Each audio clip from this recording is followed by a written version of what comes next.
Hello. Should Sandra Brindley resign as chief exec of the rape crisis in Scotland? Yes. Yeah, this has been a huge Jojo straight with the yes. Sorry. It's a huge story. I should explain for the people at home, because Sandy Brindley is chief executive of Rape Crisis Scotland, and she, of course, presided over the recent scandal where you had a male trans activist hired as the head of Edinburgh Rape Crisis Centre. And I would have thought, quite obviously, Jojo, women who have suffered sexual assault want to go to a space where there are no men present. That's a legitimate request. Yeah. This is not bigotry. This is not hateful. No. So why won't Sandy Brindley take responsibility for what's going on? Because we're ever moving into that situation, people don't want to say what they think that people don't want to hear. It's that she's terrified of being piled on. She thinks she's on the right side of gender politics, gender identity. And this isn't about whether somebody who's, trans woman running a CEO. It's about the women that have been through a situation. And you can argue with me till you're blue in the face. If you've been brought up as a man, if you have lived in a society where you've been treated as a man, if you have lived in a masculine... The trans CEO grew up in India, a particularly male-dominated society where women are marginalised, and you are incredibly ingrained with that thought process. Yeah. I know when I'm speaking to a woman compared to how I'm speaking to a man. And whether you feel like a woman, you have been brought up and you have been treated as a man. And there is no way on any earth you can tell me that you know, because I adopted ways of coping as you're growing up as a woman in a woman's space, how we live in a different arena to men. We know this. Yeah. So do not come and tell me that you are a woman, because you will reply and respond as a man, even if you're identifying as a woman.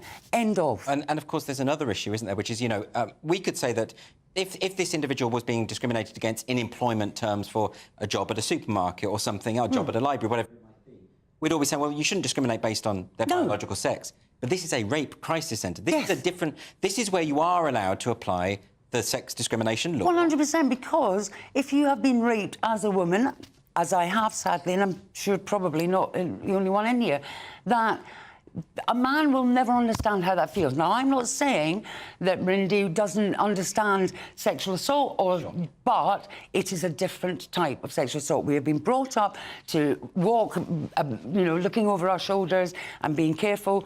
They went to school in an all-boys Catholic school. So, again, the way that you are, you're a product of your environment. And the frustration, it's not about not accepting people who are trans. It's not about not saying, trans women. Trans women are trans women, of course they are. But they're not women. They can't be women, because until you have lived and walked in my shoes as a woman, you will never know what it's like. But other women do. Yeah. But if you've been brought up with a male brain and a male environment, it's not about how you feel, it's about other people, how they treat you. And if you've been treated as a man, your response in a civilised situation is to respond as a man. Very interesting. Paul, I think Jojo makes an excellent point, and I don't think it should be considered bigotry or hateful to acknowledge that people who identify as trans women are trans women, but they're not women. And that's... It's as simple as that. It's a matter of fact. Quite frankly, I think that Sandy Brindley should watch what Jojo Sutherland just said and politely hand her notice in. Can I ask a question, actually? And obviously physically not possible for me to.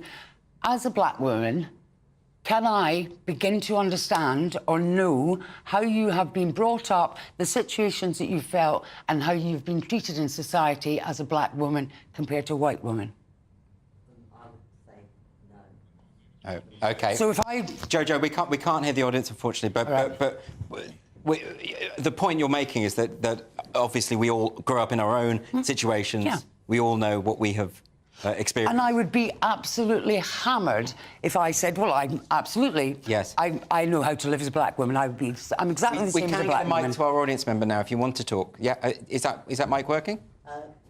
Yes. No, I don't think you could possibly know what it's like to walk in my shoes. So, if I could become a black woman, you would accept me as a black woman and say, yes, you absolutely get how I am.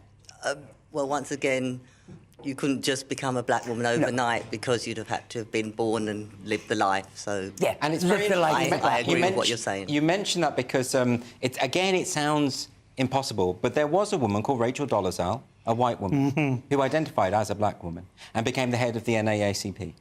And that, you know, so these things, you know, they do happen, and it sounds made up, but it's absolutely real. Anyway, we're going to have to move on.